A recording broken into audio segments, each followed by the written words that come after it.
خوا صلى الله عليه وآله وسلم أفرمي لكل عمل شرة ولكل شرة فترة. هرچی کردوەیە کە تۆ ئەیکەی ئازایەتی و تایە فترەیەک زۆر پیاوانە جێبەجێەکەی لە دوای ئەم فترەی ئازایانە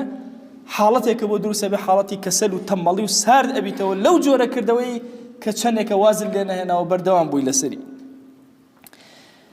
لەناو ئەسحابە بە هەمان شێواز فترە هەبوو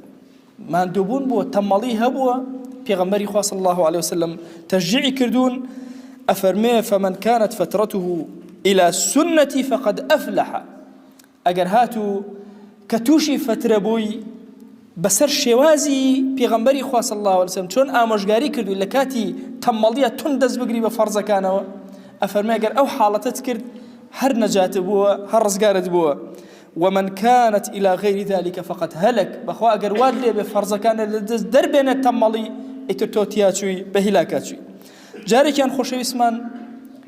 حبلك بيني لمزجوت حبل شون أم دوباينا ومزجوت حبلك لنا وراسي أو أمسر بأسر بسراو خوشي فرمي أم حبلت شي ليرة بتيان والله أو زينب ليرة كطاعته عبداتي أكاد تمل أبي ومانو أبي إتتوانا منه دس أقرب حبله وهشتا عبداتي أكاد.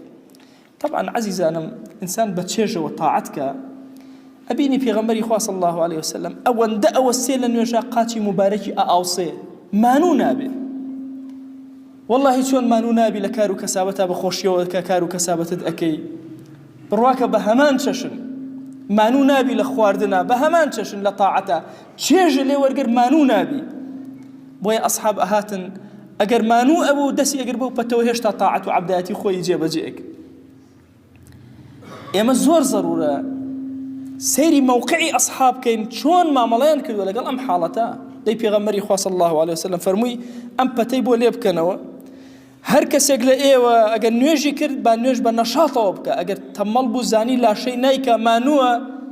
باواز بين إسراحتي بدأ بلا شيء دعاي بيته وسركارك خوي قورة بيواني أمومة زور باسي أم نخوشي كشندان كردوا كا إنساني مسلمان لكارواني خواناسيا توشي أبي تمل أبي لهند عبداتي دور أكويته ولا جمع مسلمان دور أكويته. إمام عمر فرمي إن للقلوب إقبالا وإدبارا ضل كان هند جروا كان أخوة هند جار بشتا كان أخوة طبيعتي هم ضلك أو هايا أجاتن لي فإذا أقبلت فخذوها بالنوافل أجر هاتوا روي كرد أخوة سنتي زور زور جيبا جيكا فرسته أجر بشتي كرد أخوة تندز بقرة فرض كان وإذا أدبرت فألزموها بالفرائض تند وهاي لب كان بجرته فرض كان لدستان درنك شيطان ورياب تملي.